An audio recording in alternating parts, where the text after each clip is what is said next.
All right, we're on hole number 16. We're in the final stretch, 16, 17, 18. We got 3 holes left. We should be 1, 2, 3, 4 is our goal. So that puts us at minus 24. My goal going in was to shoot just a minimum score of minus 24. So we've dug ourselves up. I got into this bracket early and started and have worked my way up. Now we're starting to make those big leaps up through the brackets.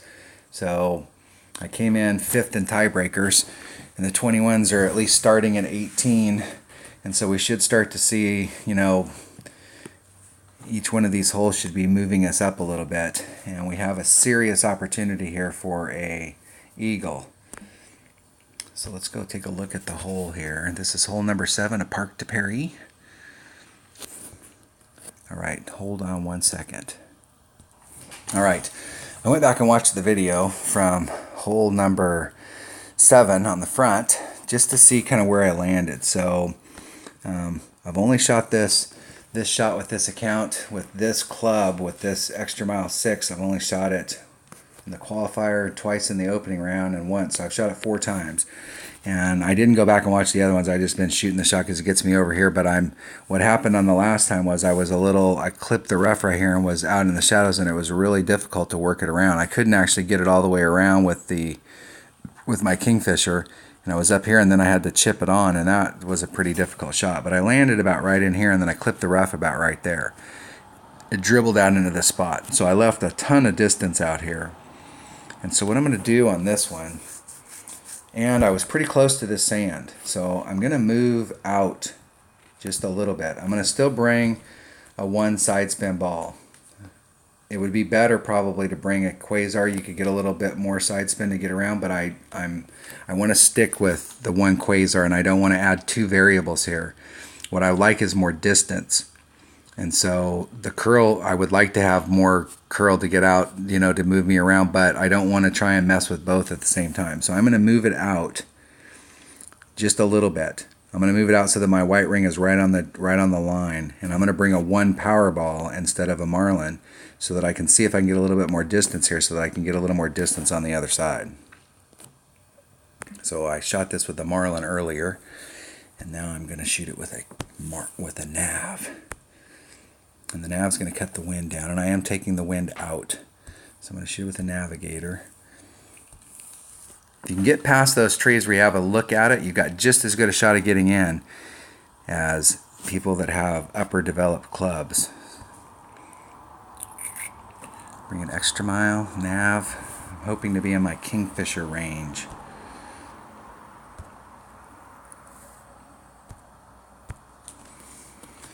All right, here we go. The risk here is that you end up in the water.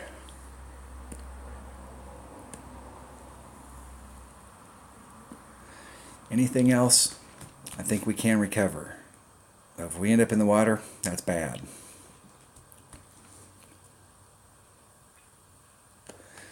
But I gotta really pay attention to where the shot's going, because if I do epic fail on the drive, I need to be able to make an adjustment, because if you try a shot like this and you're doing a max overpower hook shot and you end up, let's make sure we got enough time here. We got just enough time to finish this round.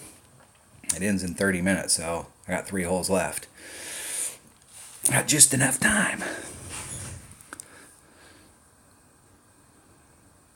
So if you do an overpower hook shot and you fail, I see some people, they'll abandon it and then they'll go for a safe shot. At that point, you can't abandon it. You've got to go.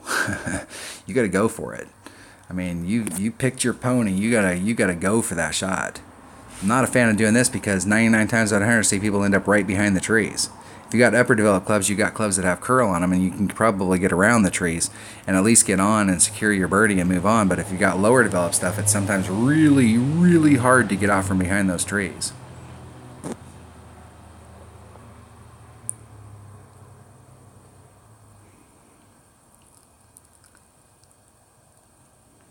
And so they just hit themselves directly behind the trees. All right. Good job. Okay, I put on everything I got. I'm going to come out into this area out here. I do have some more distance here than I had before, so I definitely want to take the wind out. It's 2.5. That leaves me 1. It's in fifths. There's 1. It's about a ring in 2/5.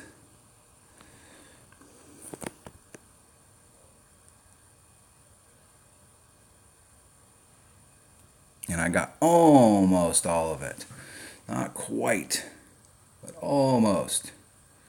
That's the distance. As long as I don't roll off into the rough, that's the distance I was looking for. That opens it up. Now I've got a killer shot at it with either a minimum firefly or a minimum kingfisher or a maximum firefly. And my firefly's accuracy blows.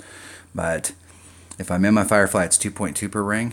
And my kingfisher hits 1.2 at max, 2.1 at mid, and 2.4 at minimum. And it's either going to be the 2.4 at minimum or the 2.2 firefly at max. So I got just as good a shot as anybody from here. Now the difficulty in that shot over there is that I'm hitting against the crosswind. And whenever you're trying to go into the cup and you're going against the crosswind, it's always bad. You always want to try and be with the wind. I was on this green and won in my main account and missed the putt both times. I was up here on the hill and it is brutal. Brutal. So I'm at minimum kingfisher, which is 2.4 per ring. I'm going to go right at it. Right at it. I'm going to get a little teeny bit closer. Okay, 2.4 per ring. That's 4.8. I'm going to do a 2-ring pull. I need to hit it perfect.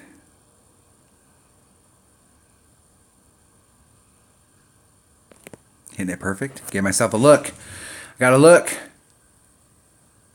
Oh, you gotta be kidding me. Man, I can't blow that ball in. In my main account, I don't know, I had a couple shots that were that close, and I had some that were twice that far away. I missed like 6 shots that were that close. Could not get anything to drop. I shot a 26 in that account, but I was like, it took a 28 to win, and I was on this hole and won and missed 2 putts because it is so hard to make a putt from the top of that hill. You have no control over it. It's like this. You have no control over it, and I bounced over the hole.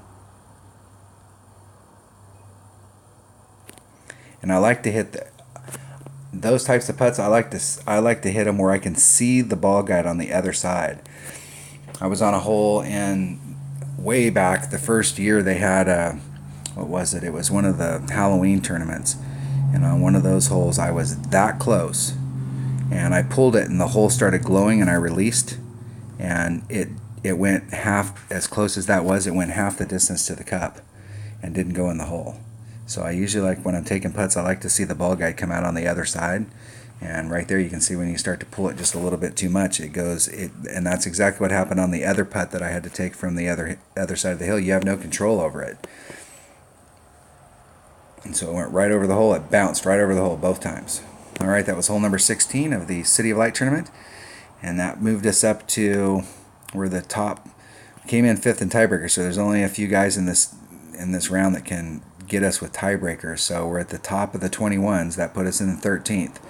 So we're moving up the bracket, and the next hole we have a serious shot at hole-in-one. So let's see where we end up. All right, that was hole number 17. That's hole number 16. That's hole number 7 of the City of Light tournament. Thanks for watching.